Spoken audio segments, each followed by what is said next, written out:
Today, it will be a 12th lecture of the series. Today's most eminent and revered speaker is Dr. Ss Chahal. He will be delivering his talk on pesticide usage and export sustainability of agricultural produce. It's my great privilege to welcome Dr. Ss Chahal, sir. Now I request Dr. Rakesh Pandey, sir, President-elect IPS, to give welcome address. Pandey, sir. Yeah, thank you, Dr. Prashant.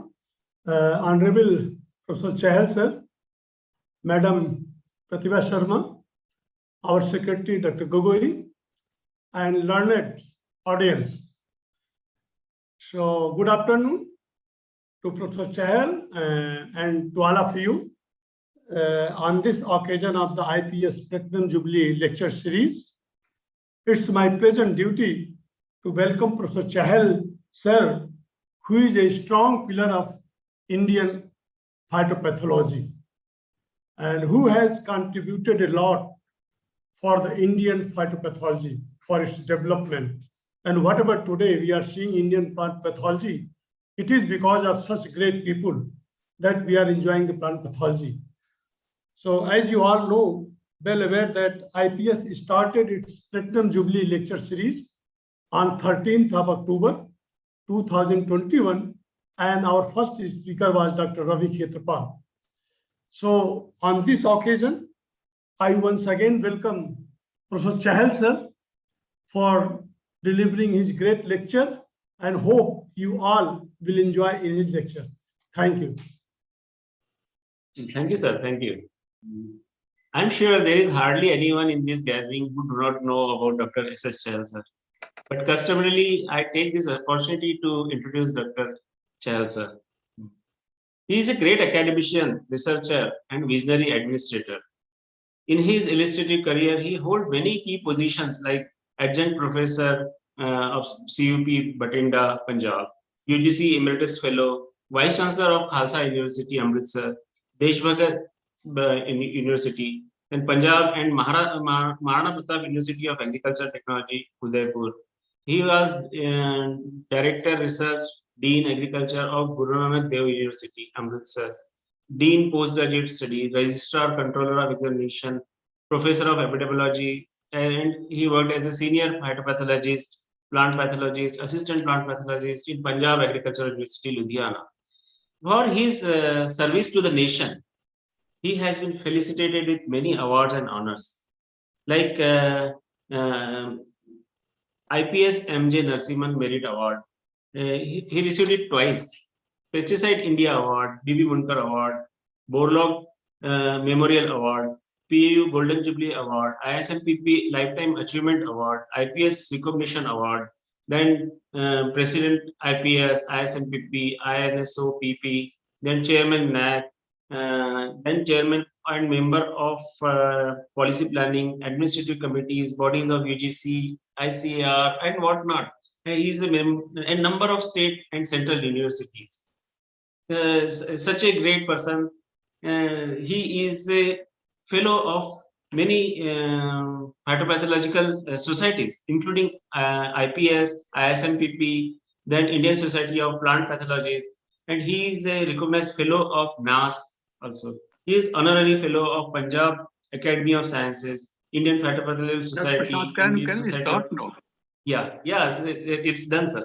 Thank you. Yeah. Without taking much time, I request Dr. Ss Chahal, sir, for his lecture. Thank you very much. Thank you.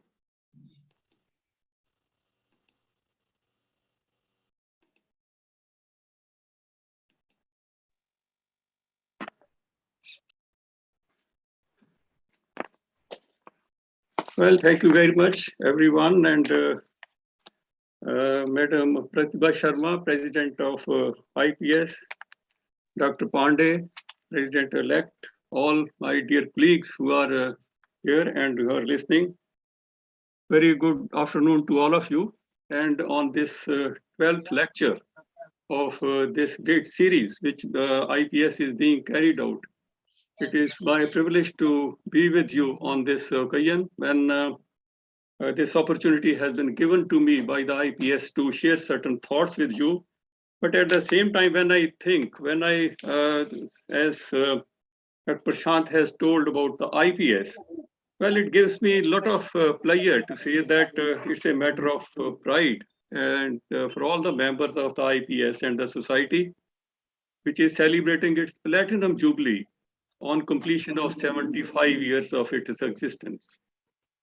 We were recently just revising its bylaws and all these we have discussed, and it's at this stage that when we are doing all these changes accordingly, and the society has immense contribution we saw at that time, and it rightly we introduce one word, that contribution towards agriculture along with the plant pathology and mycology.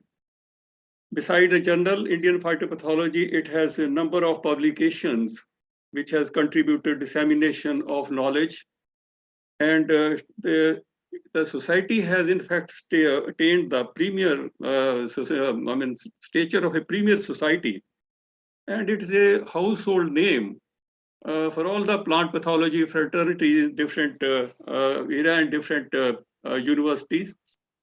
And the society is doing a lot of work for incentivizing youngsters. That is a very great sort of contribution. And it is holding national and international conferences at regular intervals. And on celebrating this occasion, we pay all our appreciation to all our stalwarts who have contributed to bring it to this status. Prashant was saying that my contribution, but it's a collective contribution, I must say, of the members and of all the stalwarts who have nourished this society. And all the appreciation, we salute them. And all the congratulations to all the members who are contributing a lot toward the development of the society. Well, in this invited lectures, I will share some facts and thoughts on agriculture production, our achievements in which the society has contributed a lot, and certain sanitary and phytosanitary issues which are important in agricultural export, and certain way forward to look into certain barriers which have risen particularly due to pesticide application. Well, first let us have a view at our agriculture production scenario in the country. The agriculture is an important sector and a pillar of Indian economy, we all know. In fact, this Indian economy that is agricultural centric, and the sector alone, this offers more than 50% employment to the youngsters in the country. Our agriculture is largely diversified. Look at this, the slide which I have shown here, the large Indian space that has different agroclimatic zones, and these are suitable for growing number of crops. Agricultural variation that is closely associated with the cultural diversity, economic diversity, social diversity, which contributes all towards immense sort of potential of agriculture in the country. Now, this variable soil texture will we see India is blessed with all type of soil: alluvial soil, red soil, black, arid, desert, laterite, saline, peaty soil, forest, sub-mountain soil, and then we have snowfield as well. So India is blessed with the sunshine, which is around the year, which is not in many of the countries in the world. We have extensive agriculture, this irrigation system for agriculture. These are wells, tanks, inundated, and perennial canals are there. And then these are multi-purpose river projects are there. And we have subtropical, tropical, temperate, and all these type of conditions suitable for growing different type of crops. We have large national agriculture and research and education system, which is one of the largest in the world. And we have skilled manpower, responsive farmers, and vast domestic market. Now, all these factors which I have mentioned, they have major contribution towards ushering a green revolution in the country. In the 1960s, when high-yielding dwarf varieties, they were developed from material which was provided by cement, and then this IRI, it contributed towards rice, germplasm, and all these, of course, marvelous efforts in Indian food grain production, they are contributed. But at the same time, when we see all these quantum jump of this contribution, when we look at the plant disease control, disease resistance, particularly rust resistance, that was hallmark of all these cultivars, and subsequently disease management has played a pivotal role in achieving the food production consistently year after year. And in the country, now having just at a look, we were just having 50 million ton in 1950, and now food grain production that has touched 305 million tons in 2021. The country, it's seventh in having a total geographical area, which is 329 million hectares, sorry. And with the 141 million hectare net sown area, and say we are second in position, and gross cropped area, that is 195 million hectare. No, net irrigation area, that is 65 million hectare. All, we are second largest producer in rice, wheat, sugarcane, cotton, fruits, vegetable, and we have now excelled in production of spices also.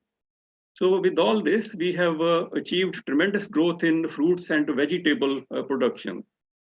The area under contribution, cultivation of fruits and vegetable, it has contributed a lot, and it now stands at 6.6 million hectare and 10.35 million hectare respectively.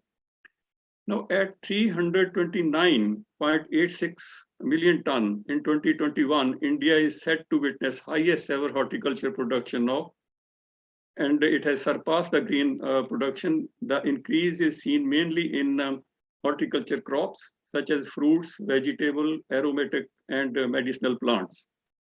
Spices production, that has increased.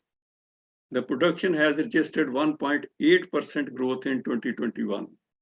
Andhra Pradesh produced largest volume of fruits in India. It has contributed 17 million ton alone, and the next is Maharashtra with 11 million ton. Now, as a leading production that is low cost of this fruit and vegetable, the country has a scope of enormous export market. Now, main export from India, that is onion, mango, pulp, fresh mango, grapes, dry fruits from here. And then if we have just a look of milk revolution, milk production, that is of course worth mentioning here, because there are many milk products which are waiting for export now.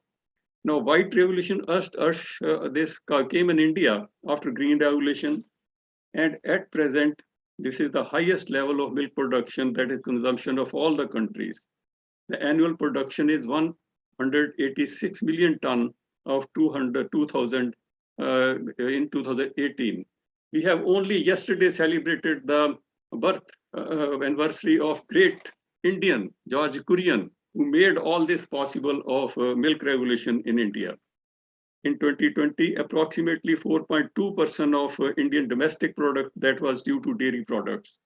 Milk production is growing by 36.61% during last 6 years, and it has touched now 198 million ton in 2020. Uttar Pradesh, of course, that is the highest milk producing state in India. It is contributing around 18% in total milk production, followed by Rajasthan, Andhra Pradesh, Gujarat, and then Punjab. At present, India is the world's largest milk producer with 22% global production, followed by United States, China, Pakistan, and Brazil. Indian export of dairy products, that was 4,762 million ton in the world for 1,491 crores during 2021. But India is not exporting milk product because of many reasons. Most of the dairy products producers in the country, that is consumed domestically. Export potential, of course, that has not been tapped so far as milk production is concerned. Now, with the production statistics, which shows that this strength of agriculture sector, India became food surplus economy long ago with the mounting stocks, but situation is not satisfactory when we look at the export of surplus food stocks. It is time when we focus on export-led agriculture. This is need of the time, and to set the target of export, that is now present, of course, less than 30% of agriculture produce and only 7.15% currently on median terms. On a satisfactory note, when we see that India, that it has caught up its name in list of top 10 list of agriculture produce exporters in 2019, with sizable share of export to rice, cotton, soybean, and meat. But the focus is shifted towards increasing export potential. India may catch up with China, with fourth largest agriculture exporter after European Union, US, Brazil, despite of acreage, than that is in India. Nevertheless, when we see all these statistics in 2021, export of agriculture and allied produce that grew by 17.34%. That is, of course, to $41 billion, but it is not consistent. The potential is much higher with changing global geopolitical realities when we look into it. The trade between China and US that is reducing, that is receding. Europe, that too is looking for better trade ties with India in spite of its stringent food safety standards, which I will discuss later on in this talk. Now, European Union, that is one of the prime partner of export of Indian agriculture products. There are different bilateral agreements to regulate such import. Now, in year 2014, India's total export of agriculture commodity to European Union, that was, of course, about 5,078.9 million US dollar. India's principal export during this period, that was shrimps, prawn, molasses, cashew nuts, grapes, coffee, rice, sesame seeds, etc. During the same period, the agriculture export from European Union, that was in the order of 630 million US dollar. Now, primarily, these exports were, of course, what are the crops? That was vegetable seeds, whey, oil seeds, olive oil, lactose, and lactose syrup, and food preparations. Now, export to European Union is showing an increasing trend in 2010-11 to 2013 and 14, but it is decreasing trend afterwards. There are many reasons for this.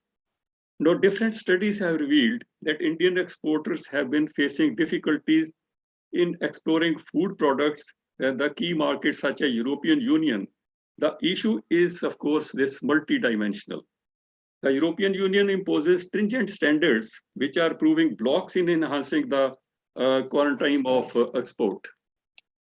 Now, many times it has been seen that maintenance of quality, that is a major issue, of course, when we are exporting our produce. And it is necessary for upscaling the export from India. But rejection of export consignment is a major setback and is being faced in India. Rejection of such consignment is a serious problem, and the rate of export rejection notification that is alarmingly high. Comparatively, more notifications were issued by a fellow member countries of European Union, the United Kingdom, and rejected India's export in maximum number of times. Now, these rejection consignments of food export from India to US and European Union respectively, that is of basmati rice, marine products, spices, fruits, and vegetables on the ground that of these contaminations. Now, this continued to be high in 2019 and 20.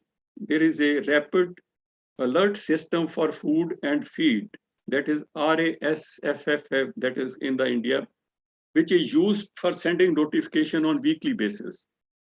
Indian agri-food producers have yet to go a long way too in reorienting institutional support and making their commodities more competitive. High number of border rejections and consignment destructive, this impacts negatively impact the Indian export.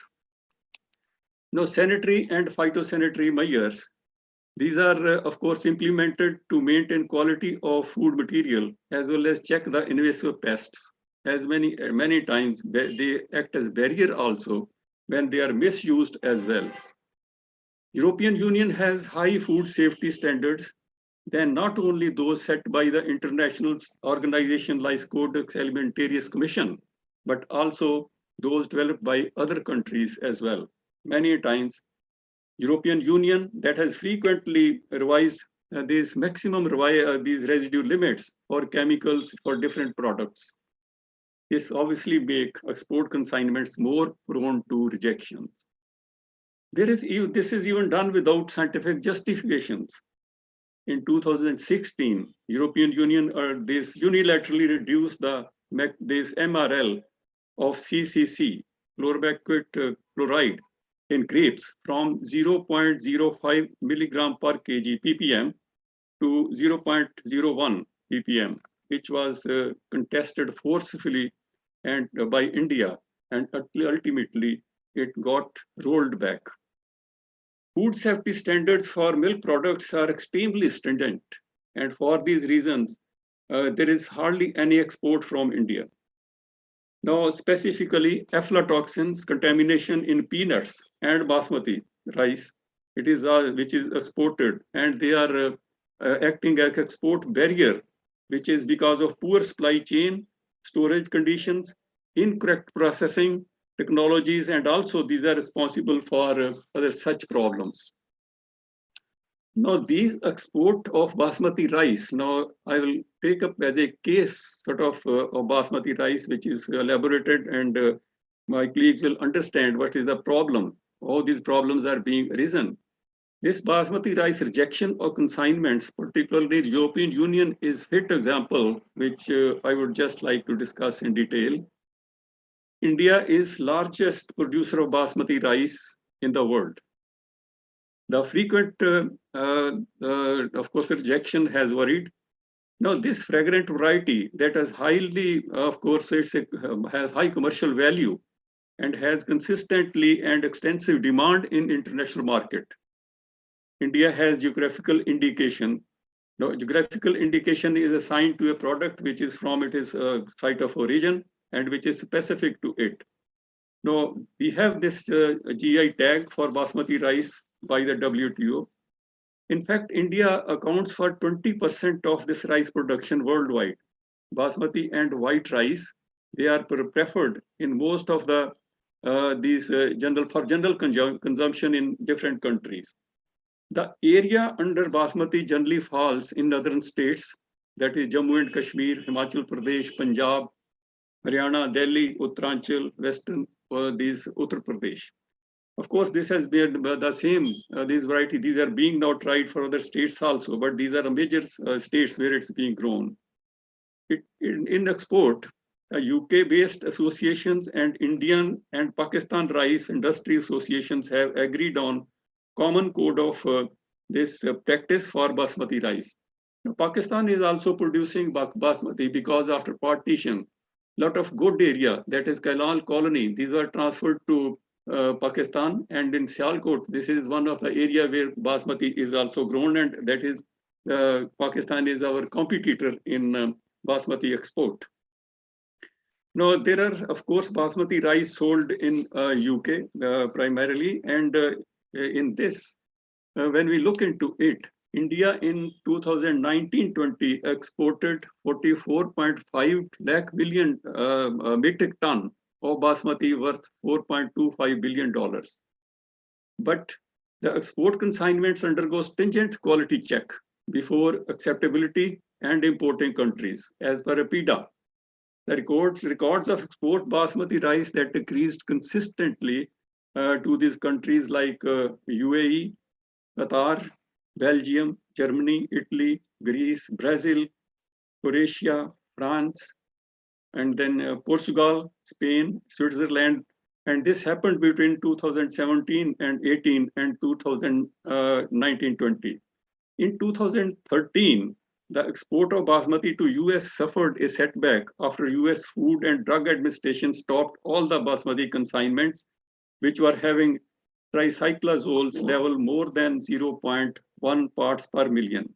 This happened because of certain SPS issues, sanitary and phytosanitary issues, and non-acceptance of consignments And destroying such consignments, of course, it became a major issue.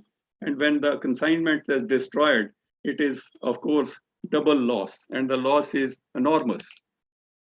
In SPS barriers, aflatoxin contamination is very frequent. Why it occurred? Why it is so? Aspergillus flavus and Aspergillus parasiticus, these contaminate the produce when it is having or it is expressed in when they are stored in heavy rain and a lot of humidity is there, when their poor storage conditions are there. Now, the regulation commission that has laid down maximum level of aflatoxins of that these toxins, these are B1, B2, G1, G2, and M1 toxins. The limit for most of these toxins, then maize and rice, that has been for human consumption, that has been set as an ingredient for foodstuffs for consumption, that has set at 5 milligram per kg.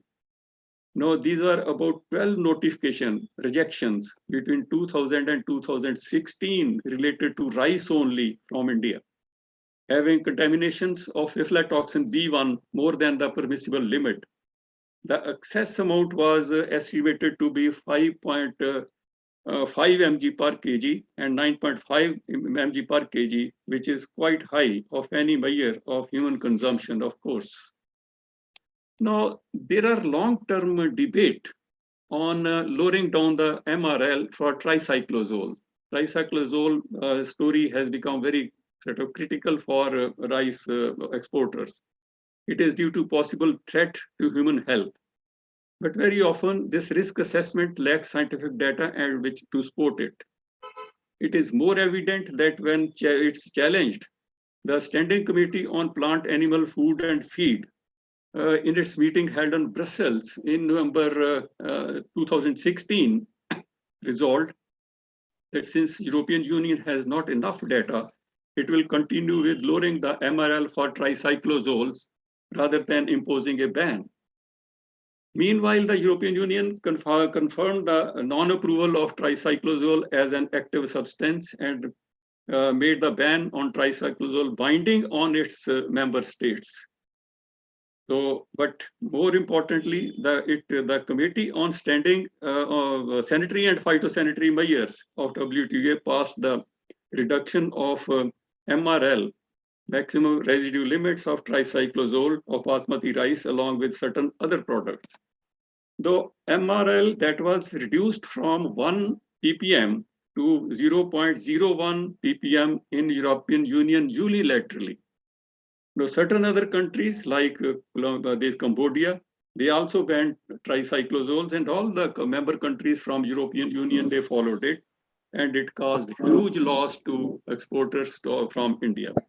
The issue is not specific to European Union. The same is felt in USA also due to this the presence of tricyclozole residue. In India, using these, we all know that tricyclozole, that is still a sort of practice in basmati crop. And due to this, up to 60% of rice export from India that face this issue. This chemical is, we all know, used against the control of basmati rice. The crop is attacked severely by basmati, basmati, that is bacterial blight, bacterial BLB, commonly known. Vaccinia, that caused the Fusarium fugicari. It has come up with more in basmati field because of these climatic variations. And then in insects, this Kharpa beetle and sawtooth grain beetle, they have also been found in ships and shipments. Such shipments are, of course, not allowed in European Union, suspecting possible health hazards. And then presence of heavy metals also, this is causing a lot of concern, like arsenic, lead, cadmium. That is another cause of concern. This need to be prior laboratory testing. When it needs prior laboratory testing, if this assess to a number of notification raised previous years, basmati rice, most of common of rejection that was present due to pesticides beyond the permissible limits, and these were about 80% or 85% of total rejections.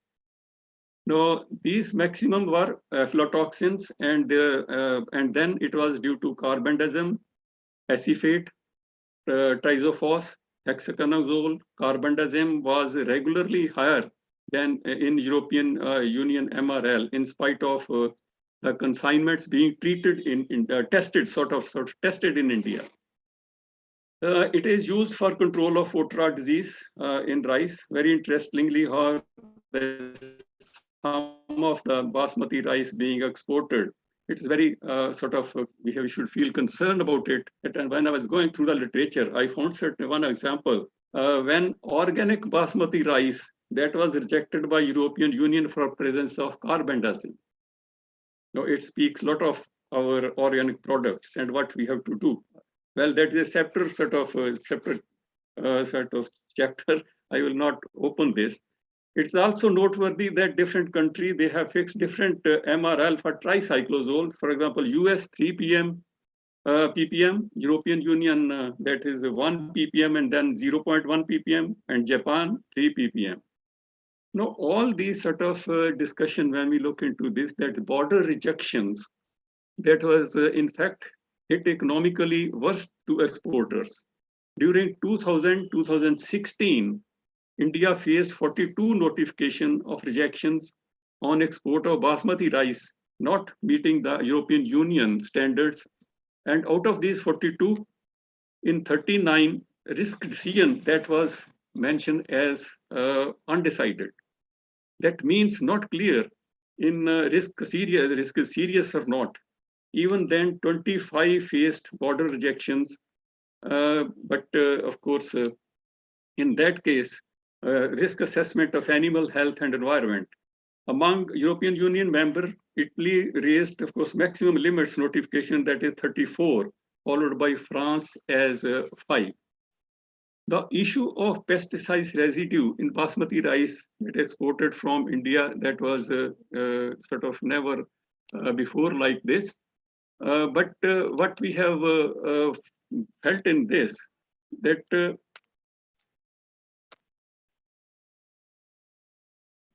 lowering of hemaralin tricyclozole on that residue that is 4.5 in 40% in European Union cases.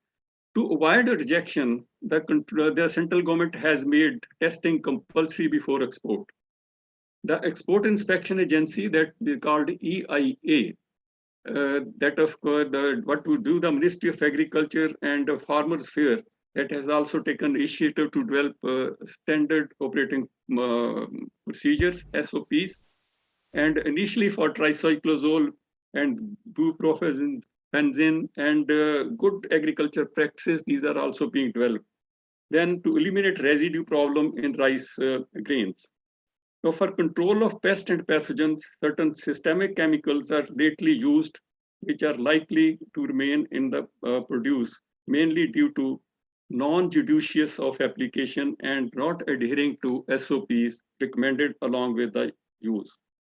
It is equally important to come out of pesticide-dependent pest control to promote adoption of alternative pest and disease management practices.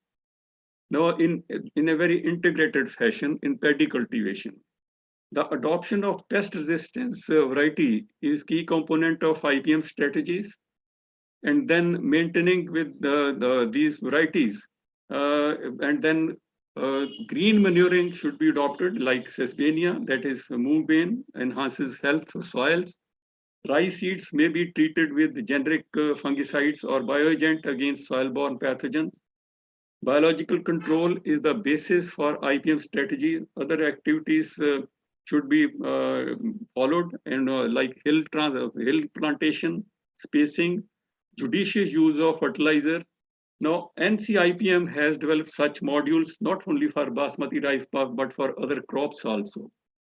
Now, these are of course applied purely on basis of ETL, but at the same time, it should be very clear that when we're using these modules, it can vary from place to place. And generally what we see when we talk of this IPM, integrated pest management control, it is fragmented from various places. We come together and this is IPM. No, we should develop modules for each crop, and these models should be location specific, because a module successful at one place that cannot be so at another place because of soil conditions, environmental conditions, and then climatic conditions. Now, when we look into this, there are always scope for improvement and bringing refinement in these modules. For developing any module, generally in this crop specific, there are broadly 10 steps which are involved based on identification of threatening pests, their monitoring, particularly location. Each step needs thorough monitoring under given climatic conditions and place. And these modules, they definitely need validation and then, of course, adoption. And more important is that for each module which we develop, there should be, at farmer field, there should be cost benefit ratio that should be taken out. Only then the farmers will adopt this. Well, the solutions for SPS barriers, what I was discussing, that can be addressed in many ways. Now, that is ensuring conformity to the importing country standard of which are importing it. That is, of course, very important. That should be taken up. And then implementing certain procedures to meet the importing country requirement.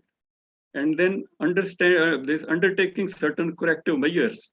And then implementing good agriculture practices, raising the issues in WTO and discussing the issues bilaterally with importing countries. Now, foremost among these good agriculture practices is to reduce the use of pesticides, particularly which is banned in other countries. Now, then proper hygienic conditions that should be maintained at all levels, and testing procedure must be refined.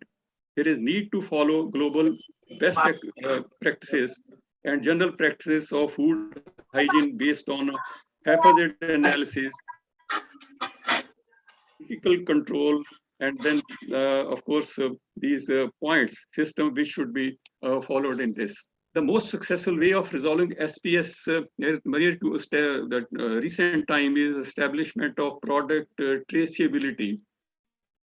That we generally talk about. A number of these processes, then processors, exporters, they are very keen on implementing the basmati rice and milk products particularly, which is generally prevalent now. It is, of course, not very easy in different places because traceability issue is very critical so far as Indian conditions are concerned. We have small farmer holdings and mid-sized farmers. So from where the product is coming, how the product is moving, it is very not very easy to make sort of all these, but even then, PIDA is doing it, and of course have found some certain success in it. Now, it is a need that we should focus now on improving export infrastructure, which is very important. Food safety and the Standard Authority of India, that is also enforcing it. Farm mechanization and mechanization methods for various processors and products that require to restrict various contaminations, including that of aflatoxins, particularly appropriate packaging and the storage shipment conditions that should be improved. And these to maintain good quality export material. Only this is competitive market. We are producing more, we are wasting more. And our quality is not confined to certain competitive market in export that we have to improve. To raise SPS issues, which is very important for trading partners, there is need to ask for data for scientific justification. The example I have given, that is, of course, basmati rice. But there are many other products also, like mango pulp, grapes, and certain other products which is also being ready for export, and we are exporting. And then if a restrictive measure is imposed by any country, we should forcefully say that, of course, what is the scientific justification for imposing these SPS measures? Data on export from different states, that is inadequate, that is very much needed. Of course, that is central places, and now bodies are there. APIDA has different committees and bodies which are doing that. Of course, the APIDA that is doing it with TraceNet, that is the TraceNet system that needs to be strengthened for this purpose. There are many agriculture products that India exports to European Union, other market which are specific to this country. I have mentioned basmati rice, and then for this Alfonso mango that is also indigenous, Darjeeling tea. These are certain examples. Now, of course, these are all premium products, and when these are rejected and banned, the cost is very, very high. And we must say that it should not be because of these diseases. And then diseases, when I mean that for control measures, when we use pesticide, there should not be pesticide residue before permissible limits. And for this, judicious pesticide use is very important, along with implementing integrated pest management control at places.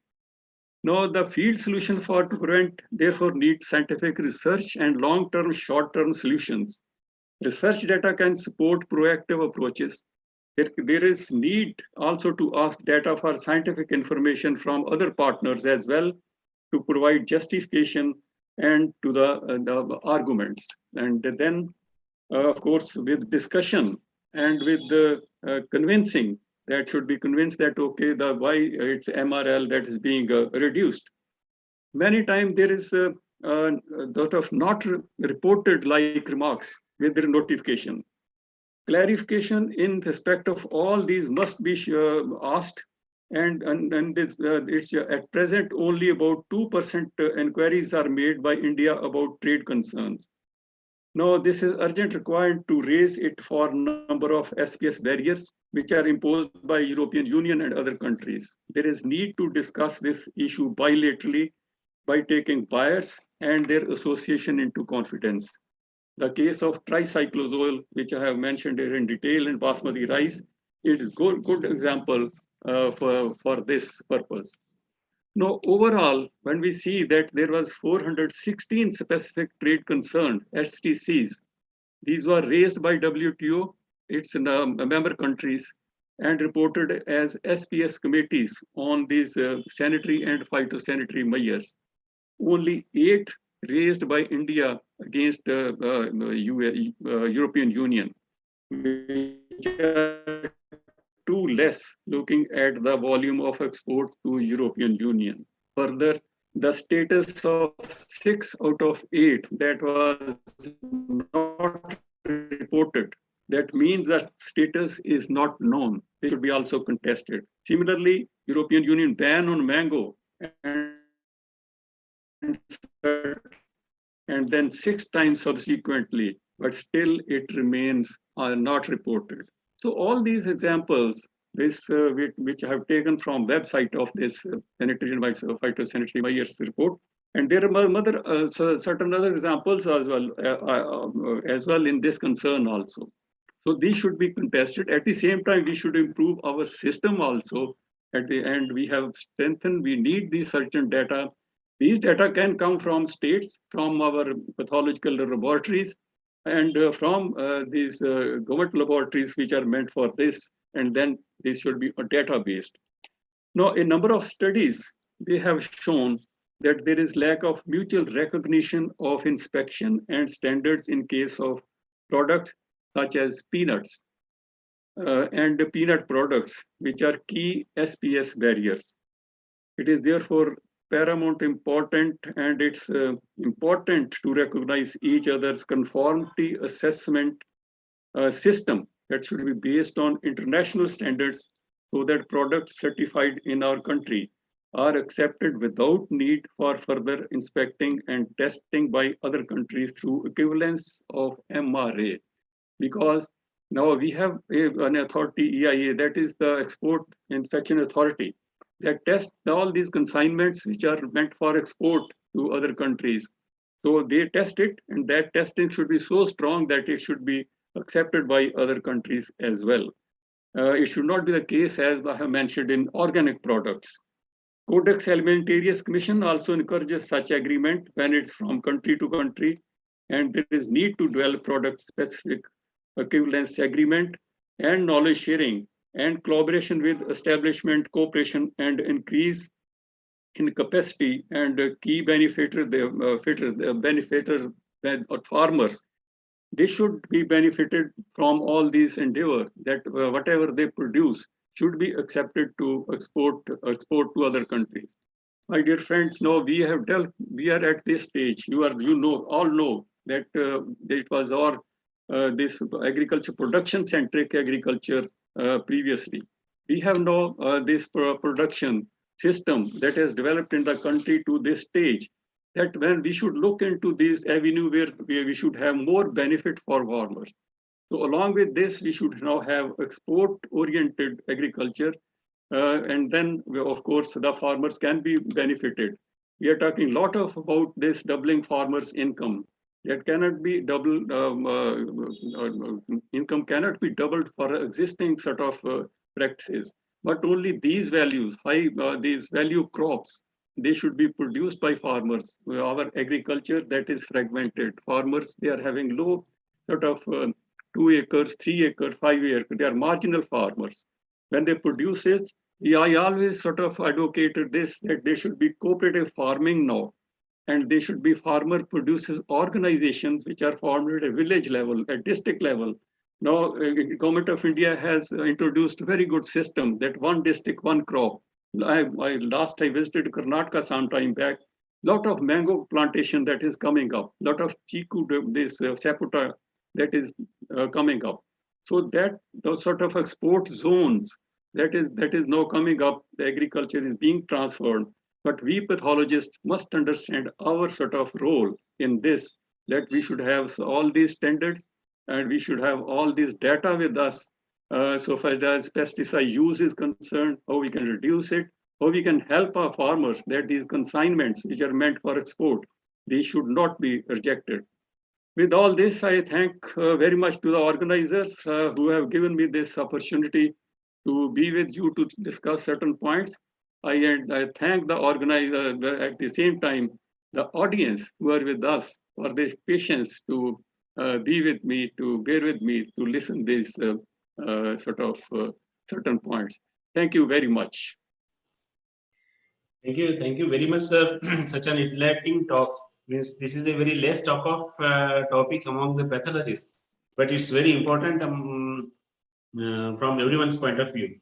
You have discussed right from the national perspective of the food grain production and presented the statistics, and as well as informed that how India has broke into the top 10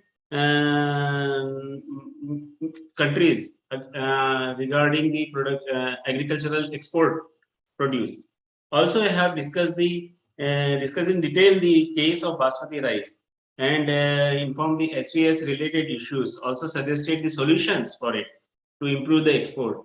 Now, I request our August gathering, especially I will request first Dr. Ravi Khetrapal sir to have a word on this lecture. Welcome, Ravi. He is there in the gathering. Celia is here. Yes, sir, please, Ravi Khetrapal sir. Okay, thank you, Mr. Prashant, for giving me the opportunity before I could raise my hand. Well, Dr. Chahal, this is one of the best lectures on SPS I have heard in my SPS career of last about 3 decades. Very comprehensive, very clear, and it covered very objectively the codex issues. Of course, not the IPPC issues. And codex issues are much more important when it comes to aflatoxins, pesticide residue, and such things. One thing, I will be really pleased if you can give the lecture to policymakers at the top Ministry of Agriculture. I think that will, for us, yeah, here it is more of an academic gathering, maybe except me. I am not very academic. I'm in a development world. But I think those policymakers really need such a kind of a blend of academic and practical knowledge. It's a combination of both. Very few lectures are a combination of both. Having said that, I really like your suggestion of beginning with good agriculture practices, whereby we can manage the level of residues. And also one point very important, I believe, for India is public-private partnership in this effort. In this effort, public-private partnership is not coming up in a big way. And all the export is done by private sector, generally. And, you know, like our public-private partnership, as I always say, PPP, is only on PPT, it's on PowerPoint, public-private partnership. It is not on the ground. I may also like to add here, because India with such a good system, intelligent people, knowledgeable people, wealth of knowledge, the government is probably need to use it in a more effective way. When we were developing a WTO project here to work on MRLs and pesticides about 3 years back, now we are doing the project in South Asia and Southeast Asia. We approached Government of India and of course, Director General ICAR and everyone who are members of APARI, with 5 reminders, we got no response. What I'm saying is India has to be proactive in communication also. That project is a very unique project.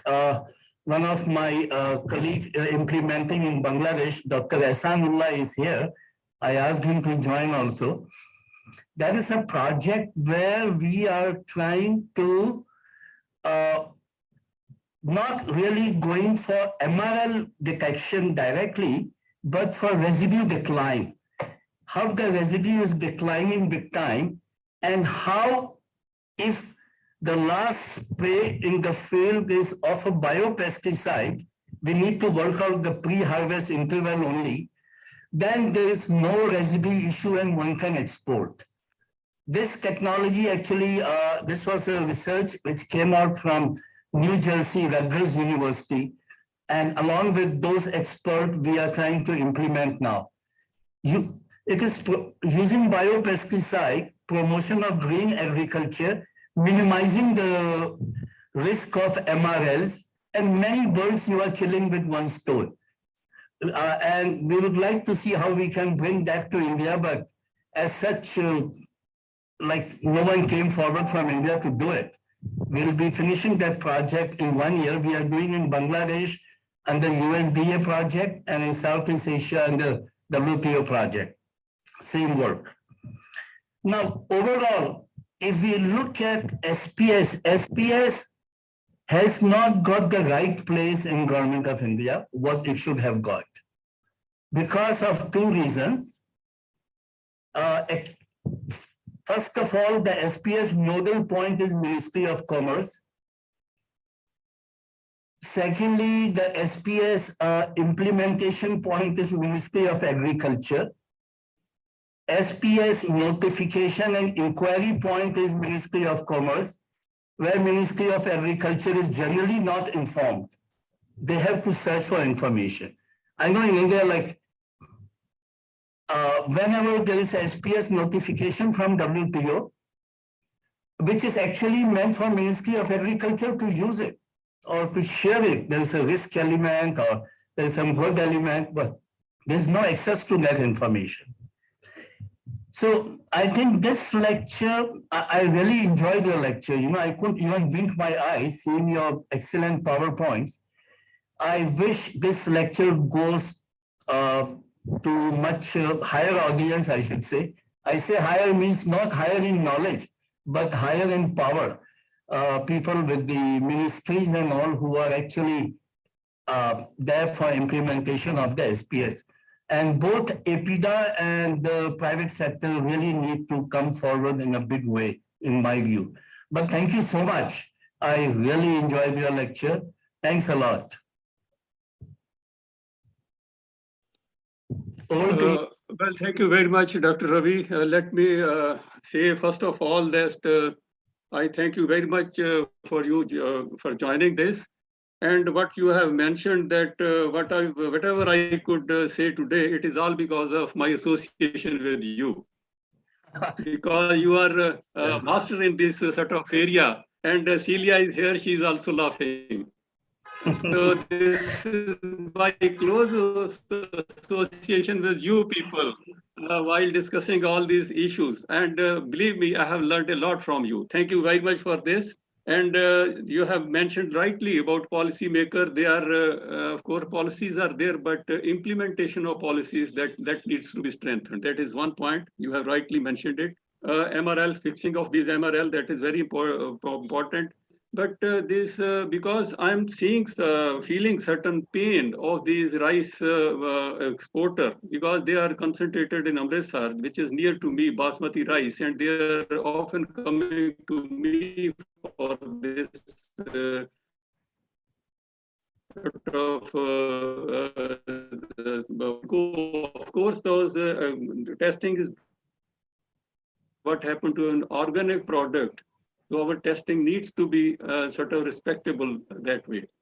So this is very important. And then you have mentioned about this pre-harvesting biopesticide application and this fungicide application. That is very, very important. And then storage, of course, storage conditions, aflatoxins, contamination, these are occurring. That should be stopped. And then standard SOPs. That is very, very important for farmers when we are, of course, targeting export. That is we have to go to competitive market. That is very important. We are not producing for our, as we know, in India, it is going off, of course, rice, chapati, dal, that is going on. But in export consignment, that cannot happen. We have to be very, very cautious and very, very precise when we put ourselves to international market. So that is very, of course, my point. I personally thank you very much for joining. My dear audience, let me have this opportunity to congratulate Dr. Ravi. He has been selected on a very, very prestigious chair, that is Global Sustainable Agriculture, which has been created by Paris, especially for him for 3 years. He deserves all congratulations. Here he is our sort of what you can star pathologist who is looking to him on this occasion. Thank you very much. Thank you, Ravi. Thank you. Thanks a lot. And just one more technical point, if Mr. Prashant permits me. Yes, sir. Yeah, SPS cannot be deal in isolation because many times there are both codex issues and IPPC issues. There is a pest issue and there is a pesticide issue. And that point actually is not being dealt, in fact, globally. Like you may be having a pesticide issue coming from the field, but you may have a pest issue which may be entirely a different pest. So in the value chain, if you look at, if you deal with this thing, I think we can deal with SPS much better. We are not dealing with proper diagnostic and detection in the value chain because the pest issue can come even in the storage, like aflatoxins. They can come in the storage. Pesticide issue will come in the field. I mean, the origin of the problem. So we really need to go for a value chain, SPS value chain study actually, right from production to harvest, storage, market, and export for many crops, not for all. And that I think will be an ideal way for any crop to be followed or to be facilitated with the SPS obligations. Thank you. And thank you so much for your kind words for me, Dr. Chahal.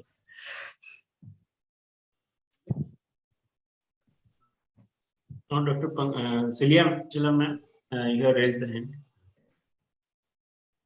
Thank you, Dr. Prashant. Sir, and Chahal sir, it is very heartening to listen to you about the export SPS issues. Usually we concentrate on import quarantine, but you brought out the issues very well for SPS barriers, especially on good agriculture practices. Thank you so much, sir. And for copra beetle rejections for EU, but from time to time, Directorate of Plant Protection and Quarantine Storage brings out the standard operating procedure, how to not to have copra beetle in the export. You may be aware of this, but I don't know how EU, it is 2021, if we have the exports rejected by copra beetle, that means the SOPs are not being followed. And for MRL, sir, as you know, there is a national level network of laboratories to test the pesticide residues, one in IRI and one in NRC grapes and all. So with the huge network of pesticide residue labs, maybe the rejections will come down.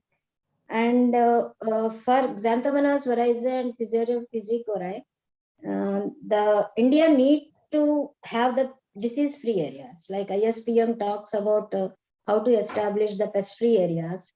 So if India can establish the disease-free areas for Xanthomonas and Fusarium, then the exports can be facilitated.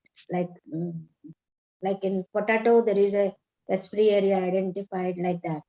So thank you so much, sir. It's a very learning experience, and I am personally benefited from your lecture. Thank you so much. Dr. Pankaj Singh, sir.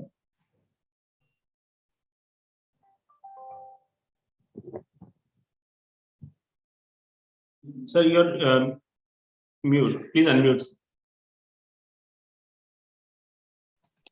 Dr. Chahal, you have to unmute. Yes. I think in my before sort of talk, I was on mute. Yeah, you it's You okay. were unmuted only. Now there is. Are you hearing me now? Yes. Okay. So, previously, when I was responding to Dr. Khetrapal, that was, of course, all audible. Yes, sir. Yes, sir. Yes, sir, it was. Sir, your lecture throughout, it was very smoothly audible. Valid, of course, when we talk about, yeah.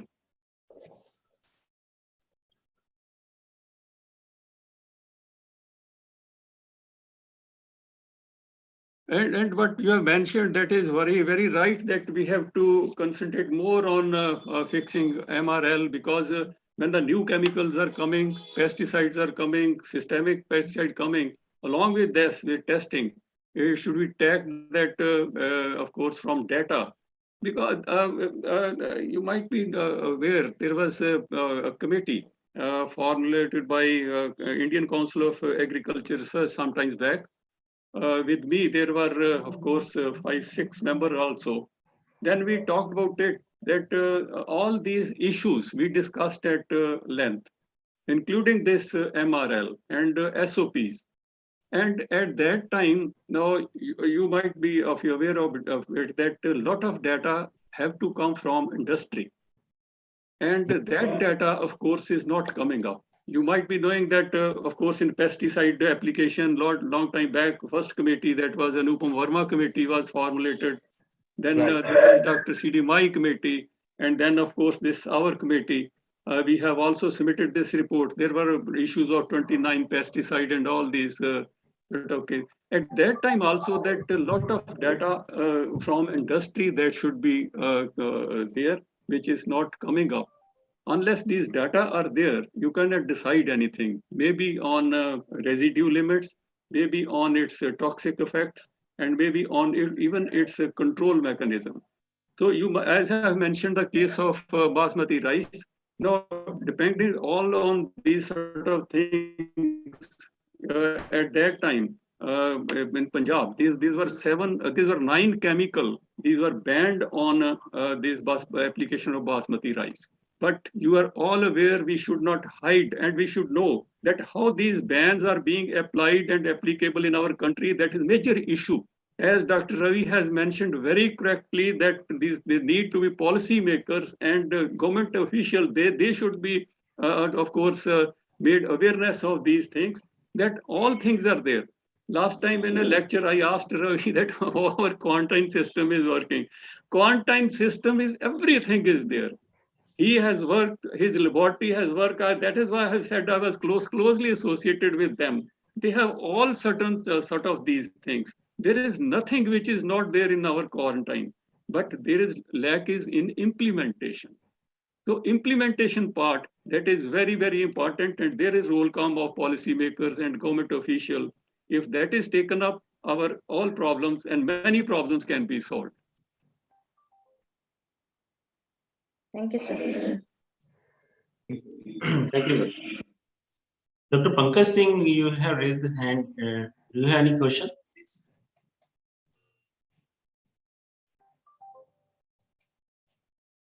I think he left. If not, thank you very much, sir, for such an enlightening discussion. And now I request our Secretary IPS, Dr. Robin Gogi, sir, for formal vote of thanks. Well, thank you, Dr. Prashant Jambulkar. So really, Ravi Khetrapal sir, at the first he mentioned, we enjoyed his lecture without diverting our attention continuously from sequentially all the slides, each and every one, and each and every slide he narrated in such a way that it is really educative also. So thank you, sir. But here, what I have observed, suppose when we are telling about this gap, good agricultural practices, and whether, suppose, since the problem starts from the field, so during cultivation time, whether any, suppose, SOP is there to maintain the good agricultural practices, what are the steps, what should be followed, how we can avoid some of the risks of, suppose, pesticide or pest problem. So that also, it is not only the policy part, because that part will come later. So right from the beginning, so if one can monitor right from, suppose, seed sowing to harvesting and storage. So that way, I think that module is not yet developed.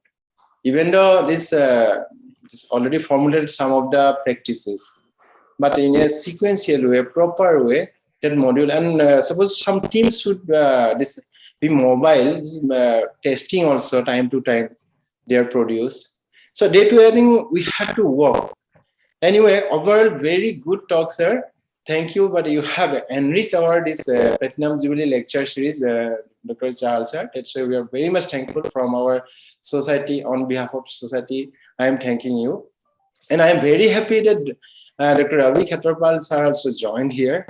And special thank to him, because he invited one more guest here. Because when I was just checking the list, I found one name, this Ahsanullah from Bangladesh. When he told that, he actually asked him to join. So, sir, Khetrapal sir, we are thanking you because you invited our this neighbor country, this scientist also, and to give him a chance to enjoy our this lecture series. And you have introduced our society also, Indian Phytopathology Society, to him. And I hope Dr. Hassan this Ullah, you will continue to join or supplement some of his inputs to our Indian Phytopathological Society. Will be benefited from your this contribution also in future coming days. And in one time I saw this at the name of Dr. Anupam Verma sir. So I am thanking him also for attending and listening Dr. Chahal sir's lecture today. And it's a very nice gathering. At one point of time, it reached around 57 participations. Total participant, this attendee was 57.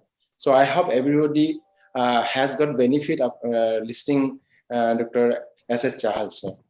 So at last, I once again thank you, all of you. And I invite for the next lecture that will be on 1st of December. That will be delivered by Dr. Alan Suresh from Nairobi. So thank you all. So your cooperation I am expecting in our future endeavors. Okay, thank you, sir.